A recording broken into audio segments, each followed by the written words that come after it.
Bannayuganda mwenna abadde bangoberera najja ne mbagamba ku Natasha Broadcasting Service nemba wa security alert ku app yaabwe bagita Afri Mobile nembagamba temugi downloading ya Natasha Broadcasting Service nembagamba app eyo app bagikolanga esipayinga ku buli munnayuganda okumanya biki byali interested ayogera ki akomentinga ki basobola okwalocatinga woli era yansonga lwaki bakwata n'abaana abalina smartphone nga bankyukakyuka temanyi lwaki babakwata mutya kasita oteekamu app ya Natasha Broadcasting Service Kindi Kalisa akolaga ne ISO ne CMI ne SFC okutrackinga buli muntu yenna akozesa app eno bamanya kyo commentinga kyo sharinga kyo yogera ani gowagira na buli kimu ne bakutrackinga ne bakwata kakano ka video nenda bagamba dda nga sinafuna proof yenga ayogera bigambo bino uno lera yogedde And we've created a channel on Afro Mobile. We'll be able to post all those good things you are doing and showcase them to the whole world. So we have Rotary TV now in Uganda. You just need to, if we are far, use your phone, record, send it to us, we'll post it. If you can access us, we'll come and cover for free. Thank you. Kati bejiteke mu simu yo bajje bakufuna ojja tegeero mayite mwebuzabuzanga bafuka banaaba ngate ebintu mu bitegeera ne mmala ne mutegeero luvanyuma kati banyabo ne basebo muje baliko transparent muri bulungi nza babuzaako wano naddibanga ku mutimbagano wano ako kafomu eggulama nze ntumbudde olunaku olwabadde lwakuna lunaku lwajjo nazze kipayo payo nembagamba nti mwegendereza nnyo bannabyabufuzi abasinga obungi tebakima buyinza bakima ssente ayagala obuyinza ali omu Robert Kyagulanyi Ssentamu abasigadde bonna bakima ssente nembagamba akazannyo ke bazanye ku parliament basayininze gwabadde muzannyo nembagamba nti era ssente zo bazifunye nembagamba n'abazze okusayininga be bamu ku bafunye ssente lwakuba bebuzizabuziza nga bafuka banaaba abamu nga babadde already basayininze dde okufuna ssente zino bazifunire mu different locations kati nze byange mbyogera kate ng'omusizi agula essiya ndingera kulirako bantu bange nga ntudde wano kafomu eggulama wattukamba weeko abamu gye basayiningidde sisobola bwa footage kubanga maziba bayinza okuba hoteri y'omusajja bajjo wansi naye kamba weeko abamu ku droni zange bezaakutta amanya basayinize ssente bazitutte alright olukalala sulina kubanga nze nabijjemu saagala nonsense wabula abantu bano basayininze ssente omukyala Joyce Bagabe Manga mukyala wa Mpuuga banamba na 7 Joyce Bagabe Manga yasayininze ssente yasayiningidde ku Fairway Hotel amanyi Fairway Hotel mugimanye kolao Joyce Bagabe Manga yasayiningidde ssente omwami Hildaman Mazongoto naye yasayiningidde ku Fairway Hotel Naruyima yasayiningidde ku Fairway Hotel Sozi naye yasayiningidde Fairway Hotel n'abala ogenda okukebera ku lukanga ggalwa abasayininze nga y'omu ku basayininze ku lukanga gamu tebannafuna ssente ompulira bulungi ekintu ekyo owulira bulungi nnyo ekintu ekyo mbaddemu kuliko Joyce Bagabe Manga mukyala wa Mpuuga bana 7 yamanyi kuliko Dr. Ruda Mazongoto Naruyima ne Sozi oba no Saz basayiningidde ku Fairway Hotel ye basayiningidde wabula era be basoose mbo bamu ku basayinize muti banatwala ku ssente ze mukitegedde naye be basayininze kati ekimale gobe mu kibye mukimanyi bulungi nnyo lubadde teruli busa nga Thomas Taibo mubbi w'amasannyalaze yasooka okwekazanga omusazi w'ebyayi ku kkobo temulina bujulizi temusobola mwono n'amanya gabaho nalebo Honorable Joel Ssenyonyi n'akwata akatambi n'akateeka bajjidde mu zihijabu abalasime basindika bantu bakazi baabwe abasindika bantu baabwe abasindika ba PS okukima sente katambere kagenda tebakaogeddeko nti footage teyabadde mutuufu tebakaogeddeko mu footage teyabadde mutuufu basirise ompya bulungi kati abazifunidde Wanita Amonge ewaka bwe bate kati buli omu yabadde atandise okusala ekigambo tinze bwenzifuna nzikozesaamu kino biki kumbe sente bazifunye ge mazima kati tubadde tuli busa wenjagala musooke mutegeere era wadde tewasoma njagala nkulaga ebintu bino wammanga byebiwa buli lwolabanga ebbaluwa ku mutimbagano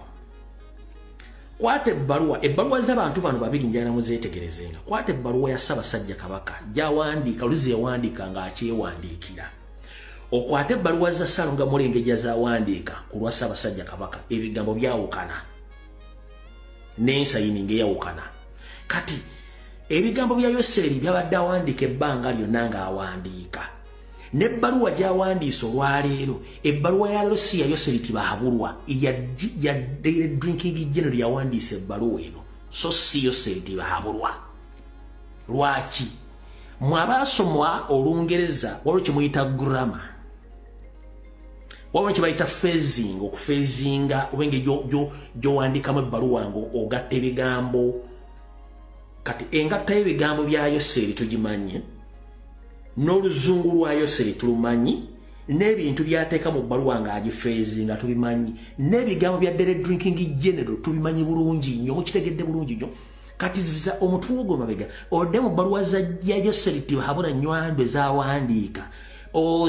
ozikompeyalinga oba ozigeraageranye n'ebbaluwa efulumya olwaleero ng'eyogerako ssente ebigambo bya Yoseri byadde nga wandiika ebbanga lyonna tebikwatagana na bbaluwa eno gye bafulumiza olwaleero ng'eyogerako baka bafunye ssente bibiri byanjawulo nnyo njikusomera ogiwulire naawe olyoka osooka otegere bulungi nnyo bagamba tetwasoma naye twayiga ne tuyitawo n'okuyitawo kati kankuwulirize bulungi nnyo owulire bulungi nnyo ebbaluwa yeno ngenda kusomako omuko gumu gwokka gwegwo ekisookera ddala agambye bw'ati Ugandans, especially the bazzukulu.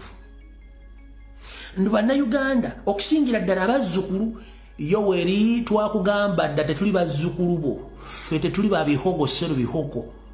We think beyond your family. Ffe tetuli bawanvuyirivu ng'emmuli nedda. Tuli ba kitemba twebaleesa lwaki tulina amagezi. Gye mukoma okuwanvuwa ng'emmuli, gye mukoma okuleka amagezi wansi. Do you copy that? So we are not your Bazukuru, informed you previously. We are not your Bazukuru. By the way, we don't belong to Tusi and we are not murderers. Do you copy that? Tugenze maso. Greetings. Kopango. Yoga. Murio. Ani yakozesa akantu murio. Teyali didiginga ali eusoga ngabataddeyo inebanyarwanda. Nkugambye otuniranga nnyo phasing y'ebigambo ne gurama n'omanyani awandiise ebbaluwa eno wulira bulungi nnyo wulira bulungi nnyo Ugandans especially the bazzukulu awo muganda wange Emusuna Maliganja agamba mu Lujamayika wali sijja byogera greetings n'agamba Kopango yoga murio mutya morareje murio kurungi n'ebirala byawandiise agezezzaako okulaga nti ayagala communicatinga mu nnimi ez'enjawulo eziraga bannayuganda ab'enjawulo olya bulungi nnyo kati n'ateekako nti ebiddira n'amawanga gaddira kyetuyita etc etc n'akomaawo n'agenda mu maaso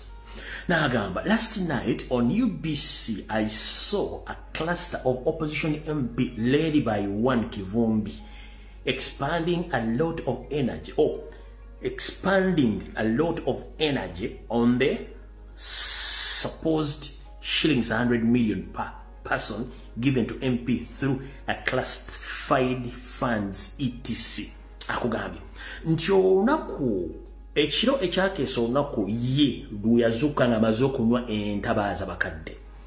nga asisa amaaso gamulinga balubu za tulera nga ali ku mukutu ogwa Uganda Broadcasting Service oba Uganda Broadcasting Service because bitya yalaba abamu oba cluster nti yalaba ekiwagu mbu kyaba oludda bavuga bamapaime oludda oluvuganye nga bakulabirwa mu wanga kivumbi nga bagezaako nnyo okuteeka amaanyi okulabisa bambi ba parliament abafuna obukadde 10 buli omu ezaawa okuva mu nsente ezaasabibwanga ezitaliiko mbalirira mu settesi z'ow'eggwanga owulira bulungi nnyo tugende mu maaso. In this campaign, those opposition MPs are supported by the anti-Uganda newspapers known as Monitor. Munteekateeka eno ey'okulabisa aboludda oluvuganya naddala ba MP bayambirwako olupapula oluwakanya gavumenti ya Yoseeri olumanyikiddwa nga Daily Monitor. Kati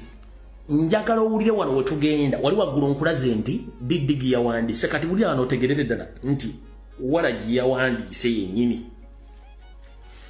wano wetulaga Walagi yawandiise kubanga Yoseeri tibaabulwa Nyandwe bino bitasobola biwandiika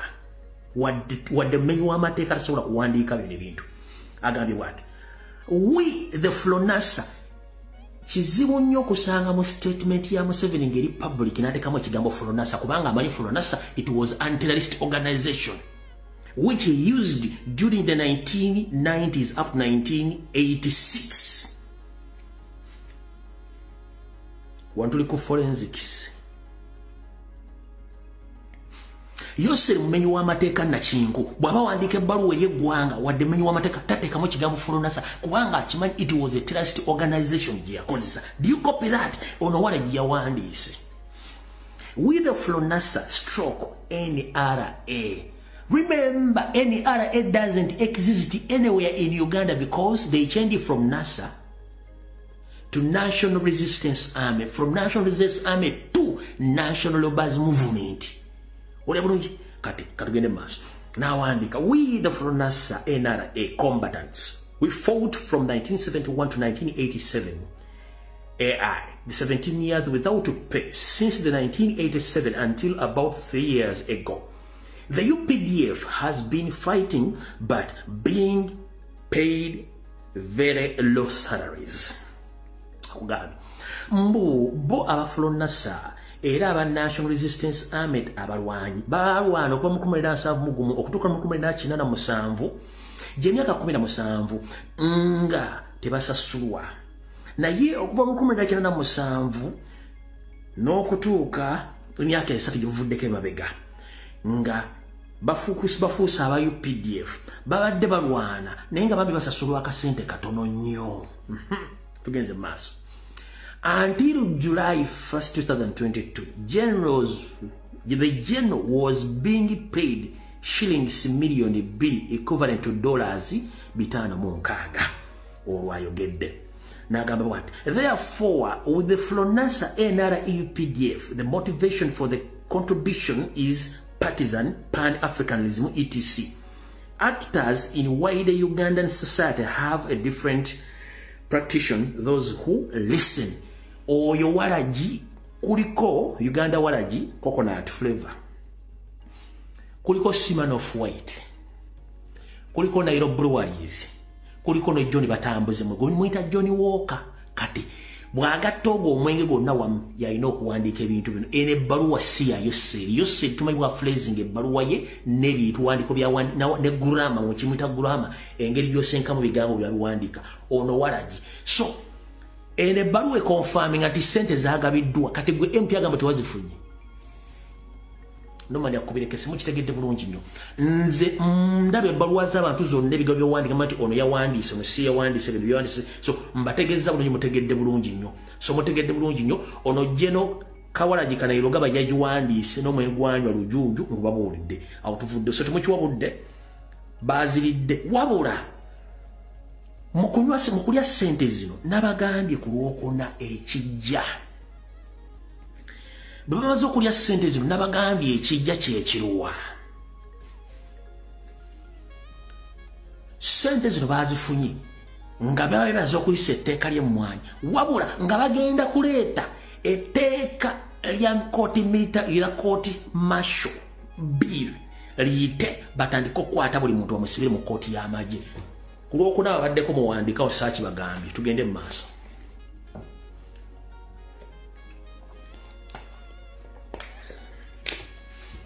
Ku lwokuna babaddeko nabagambye nti ssente zigenda kukola mulimu ki.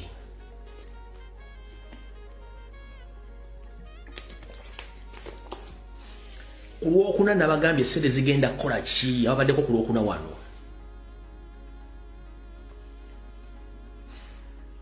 Ku lwokuna nabagambye ssente zigenda kukola ki nabagambye bagenda kuleeta biiru eya kooti martial bagiyise. Kati ebbaluwa already emaze ofuluma eri gazeted mu kyapa kya gavumenti kangisome mugiwulire. The Republic of Uganda Prime Minister ADM/15 of 01 10th April 2025. A Right Honorable Speaker of the Parliament of Uganda, Kampala. Statement of the business by the leader of government business. Bakugambye ebbaluwa evudde mu ofisi y'aba minisita wa Uganda ng'eri ku muko 15 kasaze ziremu ng'inaku z'omwezi 10 mwezi ogwokuna mwaka 2025 nga bagiwandikira Speaker of Parliament omukyala Nabatulege Mongi Nalongo Sorogeti ne bagabwe nti kino kyekiwandiiko ekigenda ogenda mu Parliament okwasaganya business eza government ya Yoseri bagabye batya. Rule 28 of the Rule of the Procedure requires the leader of government business to make a statement in the House regarding the government business of the succeeding week. Bakugambye nti okusinziira ku tteeka 28 the Rule 28 etteeka 28 era etteeka lirimu erikwasaganya mu ndeeta y'amateeka agakwasaganya abakulembeze naddala bizinensi okuddukanya bizinensi za gavumenti mu setteeserezo wa gavumenti liragira Ssaabaminisita okujja mu setteeserezo okutandika okwogera bizinensi za gavumenti ng'ali mu Parliament omwo era ng'alina kikola buli wiiki. Kati wulira owali okulala Comments 1.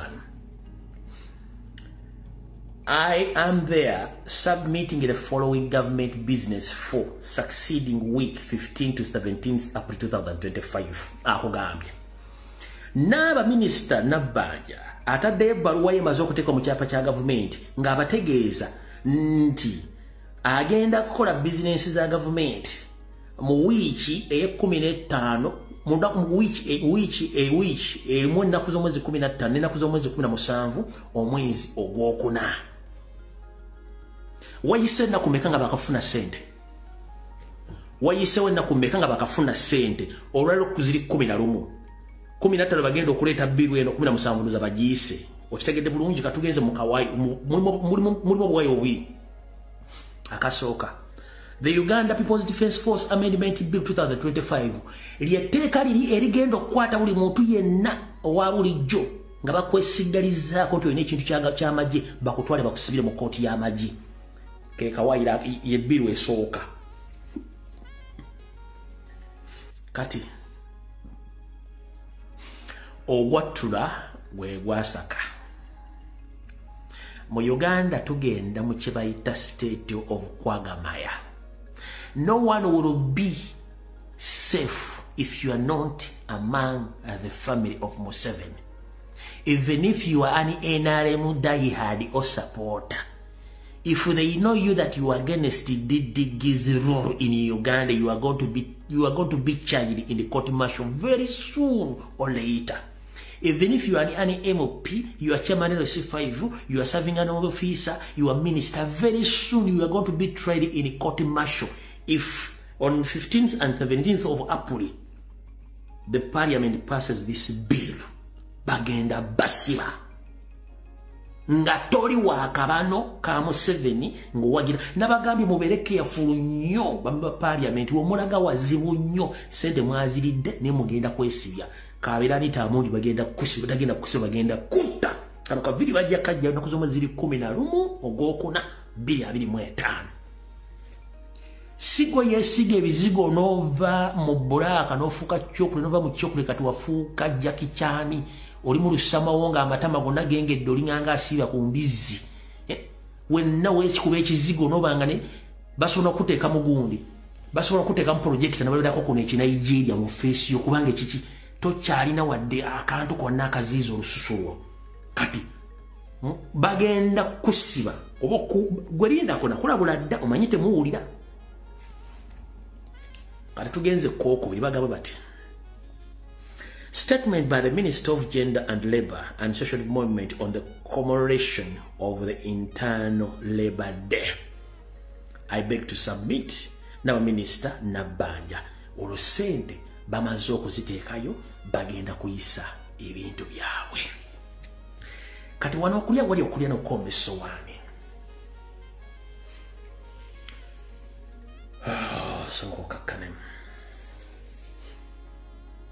Mr. President Robert Kyagulanyi Ssentamu, the duly elected President of the Republic of Uganda, will be back home, sir.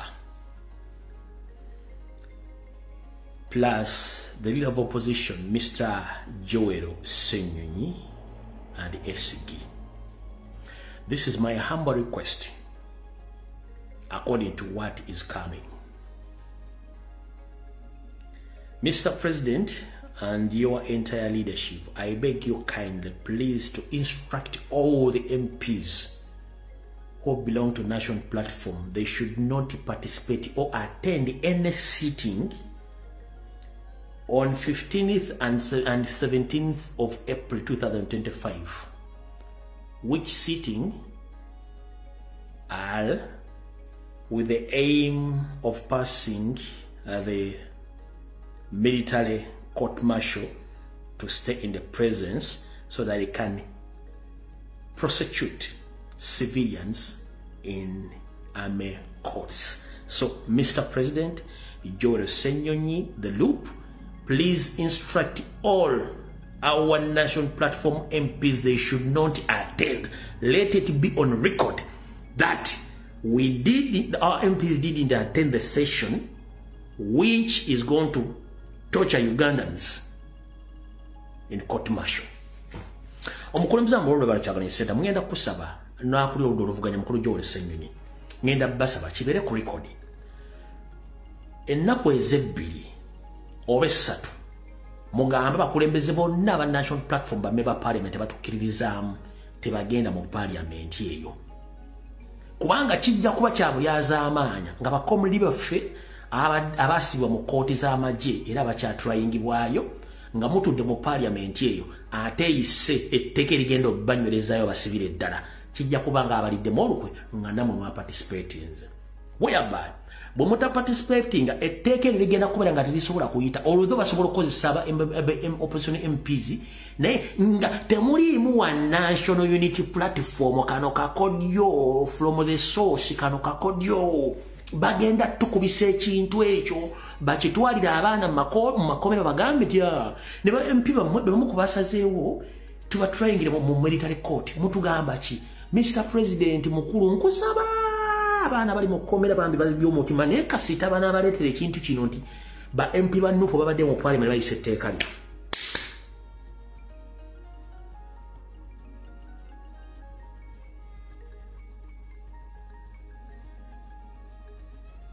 bagenda kwata empapula z'abagenda otula mu parliament bagambe nti mukiraba baabano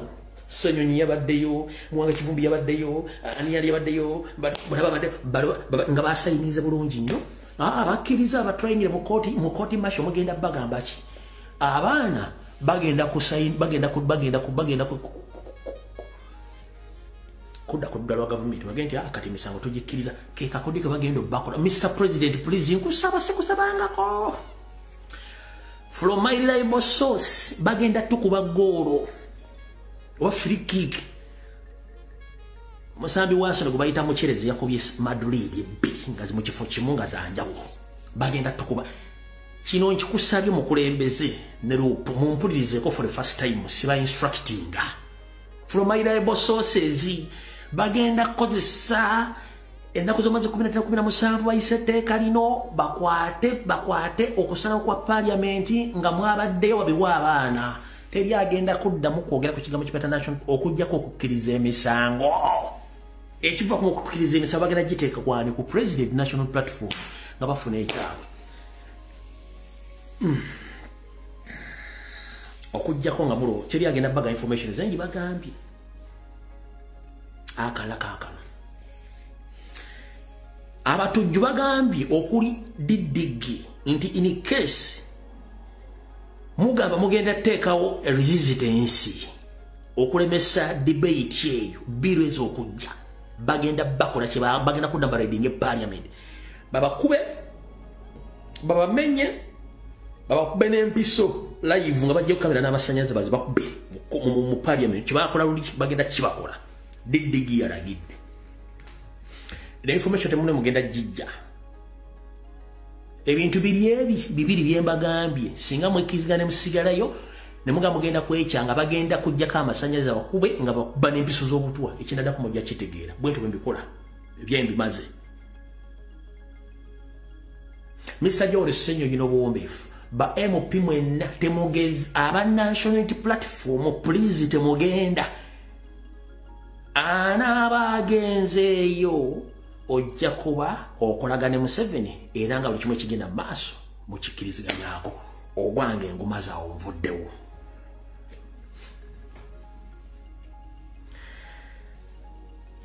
tugenze ku nsonga endala wayise emyezi 7 bweddu bukyagambagamba nti Hamis Chigundu bamuwa omwana gwe Nakivubo oguzimbako lockups bamaduuka okuva gye gutandikira mpaka gye gukoma wali ku Good Shade omwana gwe Nakivubo guno guviira ddala musaidize ovira ddala saidiza Makerere eri Wandege ne gujja kugatta omwo mukagumba abeche byalo kyabijjukira ebiri wali kati guve Makerere ne gujja guyitano ku dwaliro ya Kisekka ne guyingira Kisekka ne gujja ne gutandika okutambula mpaka wano ku hamu wenyine kati obuzibu obuliwo buli gye guva eriyo balandlord abayina ebyapa bikoona ku mwalo ogwo bayina obutakkanya ne hamu okuviira ddala gye guva mpaka wano ku paaka empya oluguudo olusalamu olwo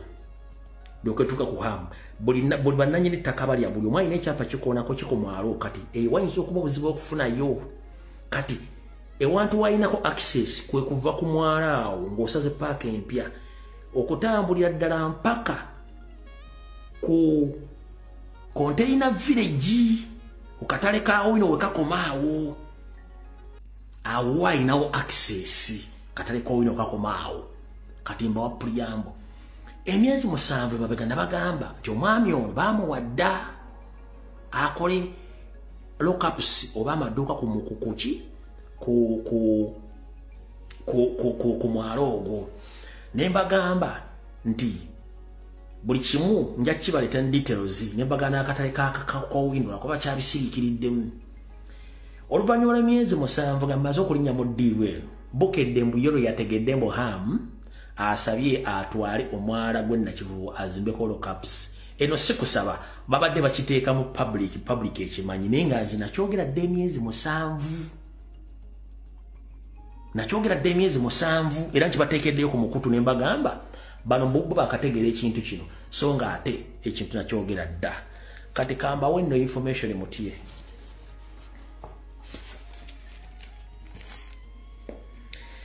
okusinzira ku bufere obuli mu Uganda n'obubbi nina omukyala gwe nali ngenda okuwa platform ku Lwokusatu oluwedde naye mukyalo ndooza yeerabira olw'ebizo bitenkanika avunana hamu omubbako ettaka lye biri ku Ntebera odi okwo bw'anaaba afunye obudde nga nkubira njamuwa platform naye kati budde bugenze kati banyabo ne bassebo mwenda bannayuganda muwulize bulungi nnyo oluvannyuma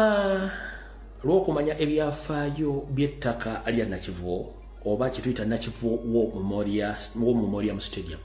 ettaka ero lya Bwakabaka bwa Buganda eryaweebwayo okuzimbako ekisaawe ky'abasajja abalwanyi abagenda okulwana entalo zisimatalo ne bakomawo obwakabaka bwa Uganda bawe ettaka eryo okuzimbako ekisaawe okuzannyira emizannyo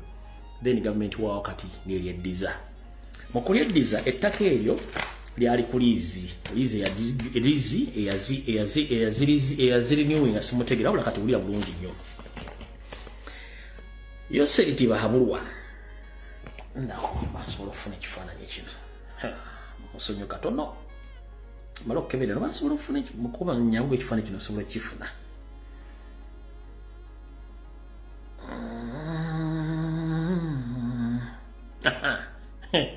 nange ntereka kati